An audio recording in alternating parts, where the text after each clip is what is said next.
تمام علماء حق کے بیانات اور وظائف سننے کے لیے چینل کو سبسکرائب کریں۔ جزاک اللہ خیر۔ رمضان المبارک میں کیا کرنا ہے؟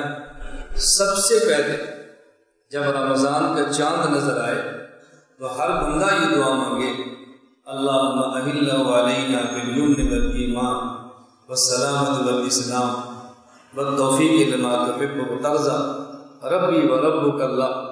جو چاند دیکھنے کی دعا ہے نا، ابھی سے نیت کرو کہ رمضان کا چاند دیکھیں گے تو دعا مانگیں گے انشاءاللہ۔ اے اللہ اس کو ایمان کے ساتھ، سلامتی کے ساتھ، برکت کے ساتھ ہمیں یہ چاند عطا فرما دے، اور اس مہینے میں وہ کام کرنے کی توفیق عطا فرما اے اللہ جس سے آپ راضی ہو، تو بس توفیق عطا۔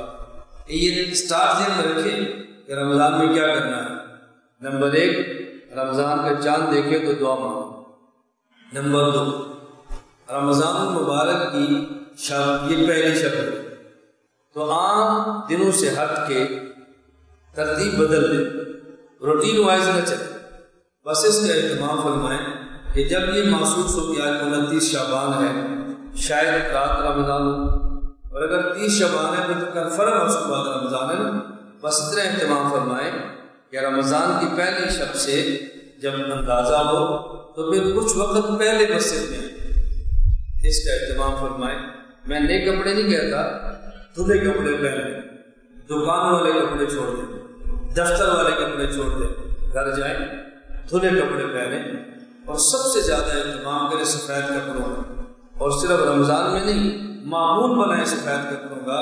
رسول اکرم صلی اللہ علیہ وسلم کا محبوب ترین لباس یہ سفید لباس ہے، لیکن اللہ کے نبی نے سفید لباس کے علاوہ اور لباس بھی پہنا ہے کہ ایک امت کا خشک طبقہ سفید کے علاوہ باقی رنگوں کو حرام نہ کرا۔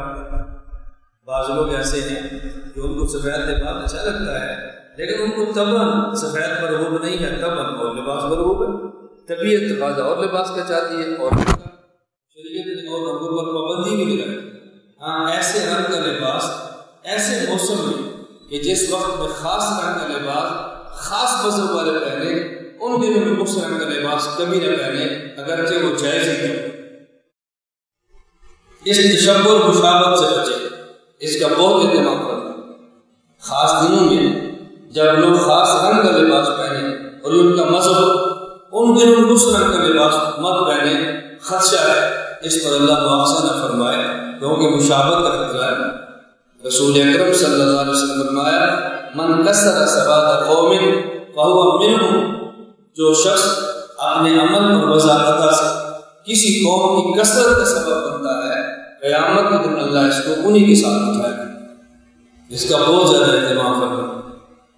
کچھ وقت پہلے مسجد میں غسل کریں یا وضو کریں یا اچھا کپڑا پہنیں، خوشبو لگائیں، اور پہلے سمجھیں جیسے رمضان کی تیاری ہو رہی ہے، کچھ دیر پہلے استغفار کریں، گناہوں کی معافی مانگیں، اور آگے شب کی تیاری کریں۔ اور جب پہلی شب ہو، پہلی شب سے اہتمام فرمائیں۔ پورے سال مزاج نہیں تھا، لیکن پہلی شب سے اہتمام فرمائیں۔ 3 رکعت فرض، 2 رکعت سنت، اور اس کے بعد 6 رکعت ابوابین۔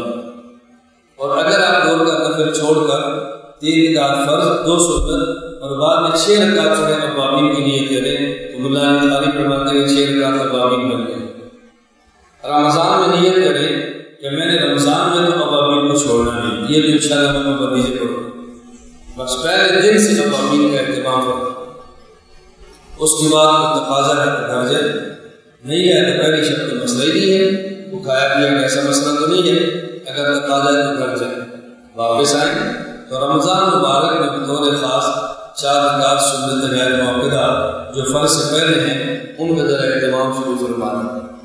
نفس آپ کو بتائے گا ابھی بات 20 تراویح نہیں ہے، ابھی بات ندی بدر بھی ہے، وہ آئیں گے مسجد میں، وضو کیا ہوگا، کبھی وہاں کھڑے ہوں گے، کبھی یہاں کھڑے ہوں گے، کبھی ادھر کپڑے لگائیں گے تاکہ امام سفر شروع کرے اور ہم جا کر دوڑتے پہنچیں، اور 4 رکعت سنت کی پڑھنی نہ پڑے۔ اپنے نفس کو سمجھاؤ کہ ان 4 رکعت سنتوں پر اللہ نے 4 رکعت فرضوں کا اجر دینا ہے، یہ غیر رمضان کی سنتیں نہیں ہیں، یہ رمضان کی سنت ہے، یہ رمضان کی نوافل ہے، اس پر فرض کا اجر ملنا ہے، تو 4 کا سنت کا اہتمام کریں۔ باجماعت تکبیر اولا 4 رکعت فرض پڑھیں اگر مقام پر ہیں مقیم ہیں، پھر 2 رکعت سنت پڑھیں اور اس کے بعد 20 رکعت تراویح کا اہتمام فرمائیں۔ پھر جب تک لگیں مسجد میں بیٹھ کر بطور خاص جب پہلے کہا کہ آواز دبا نہ کریں، تلاوت کریں، نہیں کرتے گھر جا کر سو جائیں۔ صبح اٹھیں 8 رکعت تہجد پڑھیں اور اس تہجد کے بعد پھر سحری کریں اور سحری کو عبادت سمجھ کر کریں، ضرورت سمجھ کر نہ کریں۔ رسول اکرم صلی اللہ علیہ وسلم فرمایا تسحروا فإن في السحور برکۃ، رمضان کی سحری کیا کرو، اس سحری میں خدا نے برکت رکھی ہے، برکت۔ عام دنوں میں آدمی صبح کھانا کھائے تو شام تک نہیں کر سکتا، یہ رمضان کی سحری کی برکت ہے کہ تھوڑا بھی کھا لے تو آدمی رمضان کی شام تک چل جاتا ہے، یہ کثرت نہیں ہے، یہ برکت کی بات ہے۔ سحری تو اس کے بعد مسجد میں آؤ، تلاوت کرو، اشراق تک عبادت کرو اور اشراق پڑھو اور اشراق کے بعد سو۔ اگر اشراق سے پہلے ضرورت کے ساتھ سونا چاہیں تو گناہ نہیں ہے۔ آج کل ایک حدیث وہ چل رہی ہے واٹس ایپ پہ، وہ دڑا دڑ میسج پر میسج، خدا کے لیے میں نے آپ سے کئی بار کہا کہیں سے میسج آئے فوراً آگے نہ پھینکا کرو، پہلے پوچھ لیا کرو کہ ٹھیک ہے کہ غلط چل رہی ہے۔ حضرت علی رضی اللہ تعالیٰ عنہ حضور پاک کی بیٹی تھی تو حضور پاک نے پاؤں سے ٹھوکر ماری اور اٹھایا اور فرمایا سارا فجر کے بعد سو جائے تو یہ نقصان ہو جاتا ہے، ضرورت ہے تو آپ سو سکتے ہیں۔ اب ایک آدمی نے تراویح پڑھی ہے، رات اس کی چھوٹی ہے، 12 بجے گھر پہنچا ہے، صبح 3 بجے اٹھا ہے، اب 3 گھنٹے سویا ہے، دن میں سے دفتر جانا ہے، ڈیوٹی دینی ہے، کام کرنی ہے، اس کے پاس گزارے نہیں، اس کے علاوہ اس کے لیے گنجائش موجود ہے، آرام کرے اور اس بعد اپنا کام کرے، پڑھانا ہے اس کے لیے گنجائش موجود ہے، گنجائش کو گنجائش سمجھا کرے، نوافل کو فرض نہ سمجھا کرے، اس سے عبادات کے بالکل رخ اور مزاج بدل جاتا ہے۔ تو یہ میں نے مختصر سی آپ کی خدمت میں باتیں عرض کی ہیں رمضان کے حوالے سے کہ آپ لوگ اس کا بھرپور اہتمام کریں اور روزانہ اگر آدھا گھنٹہ تلاوت کریں تو آدھے گھنٹے میں آدمی 1 پارہ تلاوت کر ہی لیتا ہے۔ آدھا گھنٹہ قرآن کو دے دے تو ایک قرآن ختم ہو جائے گا، روزانہ 1 گھنٹہ دے دے تو 2 قرآن ختم ہو جائیں گے، 1.5 گھنٹہ دے دے تو 3 قرآن ختم ہو جائیں گے۔ آپ فیصلہ کر لیں کہ میں نے رمضان میں کتنا وقت قرآن کریم کو دینا ہے، اس کے ساتھ آپ کو یہ فائدہ ہو، اس کا اہتمام فرمائیں۔ اور پھر رمضان شروع ہو جائے، رمضان شروع ہو جائے تو صدقۃ الفطر ادا کرنا چاہیں تو رمضان شروع ہونے کے بعد عید الفطر سے پہلے ادا کر سکتے ہیں اور رمضان کے چاند سے پہلے نہیں ادا کر سکتے، عید الفطر کے شروع ہونے سے پہلے کر سکتے ہیں۔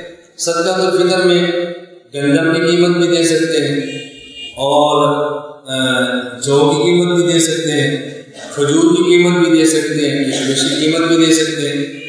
عجیب بات یہ ہے کہ ہم لوگ دیکھتے ہیں کہ گندم کی قیمت کیا ہے، اپنی مالی وسعت کو دیکھا کرو، اگر یہ وسعت زیادہ دی ہو نا تو پھر گندم کی قیمت نہ دو، پھر کشمش کی قیمت دو، پھر کھجور کی قیمت، اور کھجور بھی وہ جو آپ کھانا پسند کرتے ہیں۔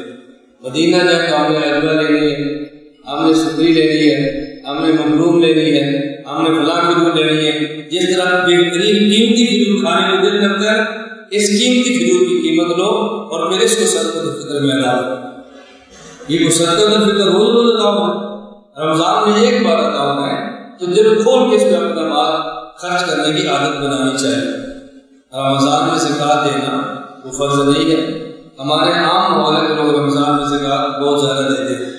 زکوٰۃ جس دن فرض ہے اس دن آپ کو دینی چاہیے، اور رمضان میں ہے تب، رمضان کے علاوہ ہے تب۔